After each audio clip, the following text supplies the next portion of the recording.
Hello mga kapugong, welcome back again sa aking YouTube channel. Gaya ng dati, kung hindi pa kayo nakapag-subscribe kay Kapugong Biyahero ay mag-subscribe ka na. Yung link po ng kanilang YouTube channel ay nasa description ng video ito. At huwag nyo na rin skip ang kanyang ads para makatulong tayo sa kanyang YouTube channel dahil napakabait nga at deserve ng maraming subscribers si Sir Paul or Pugong Biyahero.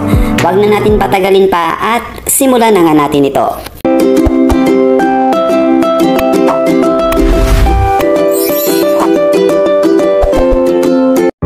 Mga kapugong, sa ganda nga nito ni Maylin ay hindi nga halata na siya ay katutubo, no? At syempre iba-iba yung paningin natin. Para sa akin ay medyo malapit siya, no? At kalok-alike niya talaga itong si Lisa Soberano.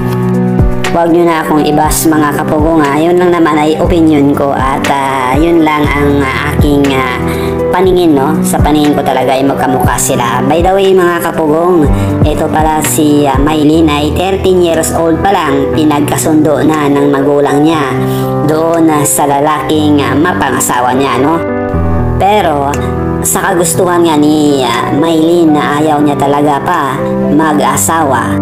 Kaya tumakas ito nung dinala si Maylin, no, sa poder ng pamilya ng lalaki. Napunta rin siya doon sa police station, no, at halos nga ay magreklamo ito against sa kanyang magulang. Dahil nga, no, ayaw niya talaga eh. So may ganun kasi sa mga katribo, no. Kahit nung unang panahon ay bata ka pa lang ay pinagkakasundo ka na ng iyong mga magulang, lalo na pag usapan na may mga utang, gano'n, no? Parang duri yan eh. Tama nga si Kapugong Biyahero na parang ikaw lang pambayad, gano'n. Medyo naman na nagkakasundo dahil sa kayamanan. Pero sa kaso ni Maylin ay iba nga ito, no? Dahil yung papa niya naman ang may utang doon sa pamilya ng lalaki. Kaya ganun ang hirap ng sitwasyon ni Maylin.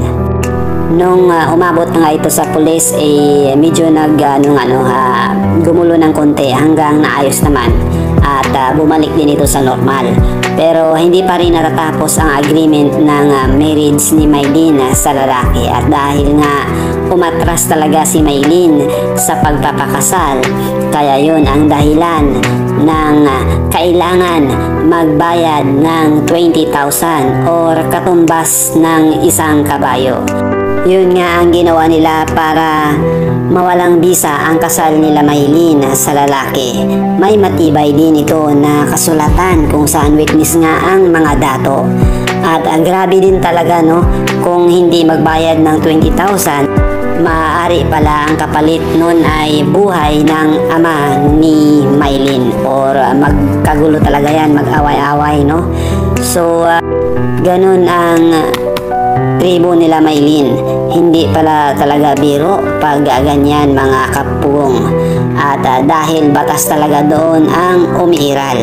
Iba kasi ang kultura ng katutubo. Seryoso sila sa batas nila at pantay-pantay, no? Yun ang paningin nila kapag yan ay batas. So ano yan, lahat pantay-pantay.